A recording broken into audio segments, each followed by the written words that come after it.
Good morning. This is KELOLAND on the go with all you need to know in news and weather as you start your day. The Sioux Falls police are asking for the public's help in locating a missing 13-year-old girl. Diamond Hill is reported as a runaway by authorities. Police say she was last seen in the area of First in Indiana, potentially wearing shorts and a black hoodie. Anyone with information is asked to call Sioux Falls Police. A retired fraud investigator for the South Dakota Department of Revenue is facing several charges for money laundering and bank fraud. Court documents say Stephen Arthur Carnegie deposited 5 fake checks totaling $142,000. Authorities say he was able to transfer or withdraw about $16,000 before the banks found out the checks were fake. He's also accused of submitting a fraudulent Paycheck Protection Program loan for nearly $21,000. The city of Sioux Falls is looking to hire 30 new full-time employees next year. During the first of 4 budget hearings yesterday, the Director of Human Resources told City Council members personnel costs make up 26% of the budget. Bill O'Toole shared this graphic showing how the number of city employees per 10,000 population has decreased since 1990. He told City Council members the average number of applications for open jobs has also dropped. In a KELOLAND.com original, you can find a list of the 30 new full-time employee positions that the city plans to hire. The ongoing drought has brought on another threat to area farm fields. Take a look at this video of corn stalks eaten up by grasshoppers. A farmer near Menno says the grasshoppers have destroyed 4 to 6 acres of corn on the edges of his field. Mainly defoliation. As you can see in front of me, defoliation 60 to 70% defoliation on these leaves in front of me. As you can see behind me, it goes in about 20 rows, 25 rows maybe, and the full length of this field. Most of the crop damage caused by the drought and insect infestation will be covered by crop insurance. To see additional stories from other farmers in the area, check out the links attached to this story right here on KELOLAND.com.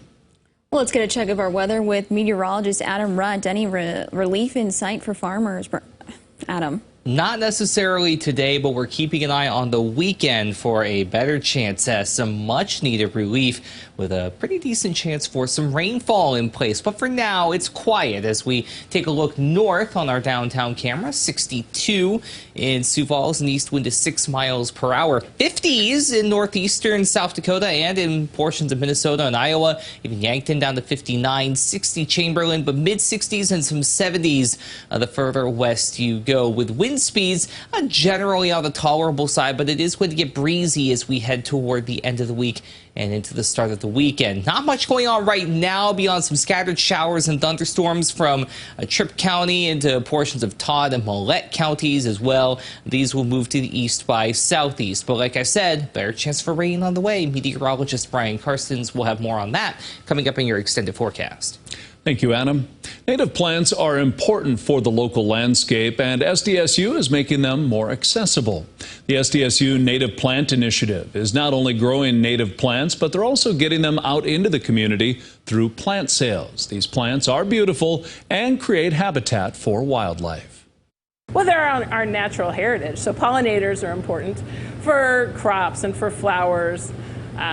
Everybody loves our migratory birds, and they utilize a lot of the native plants.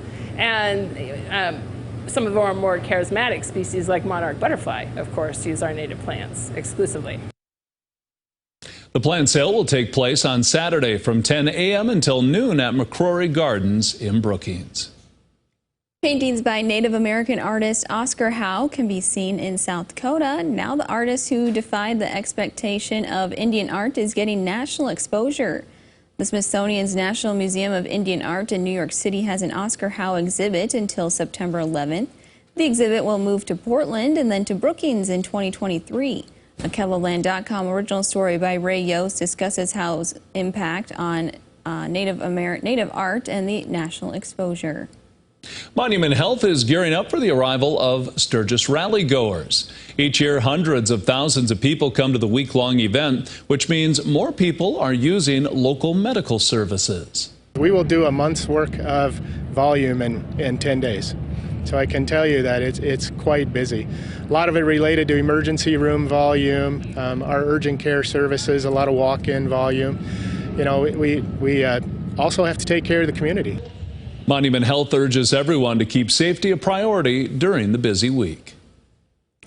South Dakota has the highest rate of West Nile in the United States. In Sioux Falls, 28 mosquito traps are placed throughout the city. What is caught can tell a lot. Those traps are brought back to our lab, counted, and identified down to genus and species, so we know if we have high-risk mosquitoes or the ones that bite people like crazy or ones that we don't care about at all. Like, it tells us a lot. Those traps tell us what we need to do next. If you have questions or notice a big mosquito problem, you can call the city's hotline at 367-8799. And that's a look at some of our top stories. Now let's get one last look at your weather with meteorologist Brian Karstens. Brian? All right, as we jump into your forecast, let's take a look at things. We've had some morning thunderstorm pockets around Winter and Mission and south central South Dakota. The afternoon, though, will definitely heat up. We'd like to go at least to close to 100 for a high today in Pierre. I think the wind is also cranking up in western South Dakota, 100 the high in Buffalo. Sioux Falls will come in close to 90. Now, tonight, I can't rule out a couple of scattered or renegade cells on radar in the west, but most folks will start dry, and the big story here too, look at all this heat. Really hot day with wind, so it dries things out at such a quick pace and just reemphasizes the need to knock these temperatures down and get some rain going. So probably the first thing that's a little bit more organized tomorrow night already would be some initial storms along or just ahead of that front in south central South Dakota. Now, those storms probably will produce some locally strong or damaging winds. I would be aware of that fact if you are planning some things here Friday night in that area of South Dakota. I think a lot of that rain will stay west and southwest of Sioux Falls, though, Friday night initially. But Saturday during the day, there will be this front moving in. We have some generation of rain there through Saturday morning in northeast South Dakota. Probably get the Black Hills involved here, too, Saturday morning. And there's more coming in waves here. We've got a shot here Saturday. You can see some of those areas of red and yellow. Obviously, more coming if this pans out Saturday night out of the Black Hills, and then a little more of a widespread footprint into Sunday, early Sunday morning. But again, that's optimistic, cautiously optimistic that a few more communities could be added to the list that could get an inch of rain. Now, it is important that we note that this shows more of the rain north of Interstate 90. However, behind the scenes, the European model is trying to actually continue that trend a little south of the interstate. So when you look at the averages for rain, paints a good area there of at least hitting the 1-inch level. If we can get to that, that's a good start, and certainly this summer that's been hard to achieve for many of you, especially south of Sioux Falls, for a long time. So that's what we're watching, and there'll be more details coming. Let's kick out your forecast here. 99 today, Chamberlain, 93 in Mitchell. 7-day forecast, the cooler weather coming in by early next week. Sunday's high 77, 79 Monday. Probably back to the 80s after that. It's going to heat up again, but any chance to cool off, we'll take it. Aberdeen, mid-70s with the rain chance.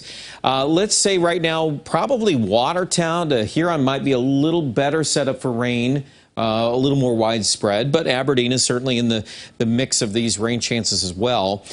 Obviously, Pierre's been extremely hot on some of these days. We've got more of that tomorrow, an example at 104. But there will be thunderstorms around on Saturday.